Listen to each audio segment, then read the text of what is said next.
మీరు తీసుకునే అదే మందులు, అదే నాణ్యమైన మందులు, కానీ సగం ధరకే. అవును, మెడ్+ బ్రాండ్స్ పై 50 to 80% తగ్గింపు.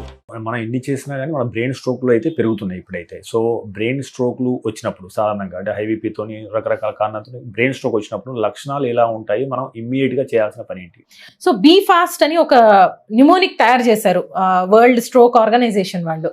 సో BEFAST అని కనుక మనం ఆ 6 లెటర్స్ గమనిస్తే ఈవెన్ ABCDలు చదువుకొని వాళ్ళకు కూడా మనం నేర్పించవచ్చు అవి.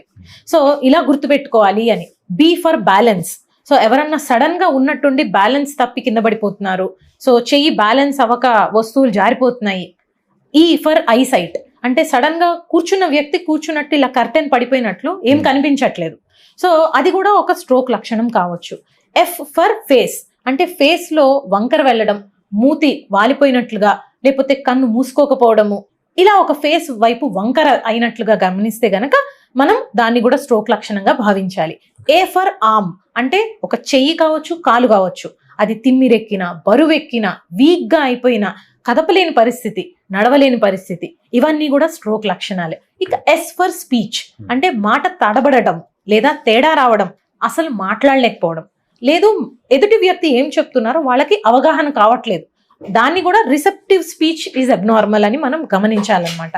సో ఆ 5 కారణాలు గనక ఉంటే లాస్ట్ది T ఫర్ టైం అంటాం. సో టైం అనేది చాలా ఇంపార్టెంట్. ఒక్క సెకండ్ ఆలస్యం చేసినా కూడా బ్రెయిన్ లోని కొన్ని వందల నరాలు అనేది చచ్చుబడిపోతూ ఉంటాయి. అలా 1 గంట లేట్ చేశారనుకోండి, కొన్ని లక్షల నరాలు అనేది డ్యామేజ్ జరుగుతూ ఉంటాయి. సో ఆ ఆన్ గోయింగ్ స్ట్రోక్ లో first 1 hour is golden period. ఆ గోల్డెన్ పీరియడ్ లో, ఆ గోల్డెన్ అవర్ లో మనం గనక పేషెంట్ ని స్ట్రోక్ కింద ఐడెంటిఫై చేసి హాస్పిటల్ కి తీసుకురాగలిగితే ఆ క్లాట్స్ ని కరిగించే మందులు మనం ఇవ్వగలుగుతాం. సో ఇది మన ఇష్కిమిక్ స్ట్రోక్, అంటే క్లాట్స్ ఉండే స్ట్రోక్ కి వర్తిస్తుంది.